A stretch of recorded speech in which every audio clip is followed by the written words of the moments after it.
नमस्कार मंडळी, आमच्या वृक्षवल्ली नर्सरीमध्ये रत्ना या आंब्याची जात खूप उपलब्ध आहे.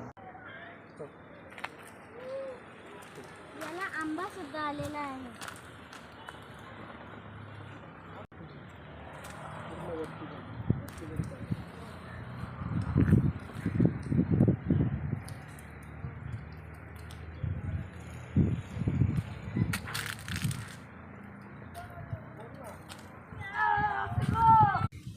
मंडळी, आमच्या वृक्षवल्ली नर्सरीमध्ये रत्ना या जातीचा मातृवृक्ष सुद्धा आहे.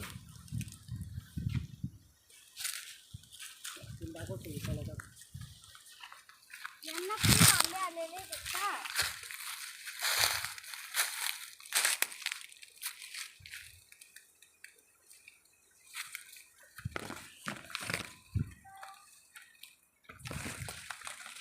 यांना आम्ही कॅपिंग केलेली आहे.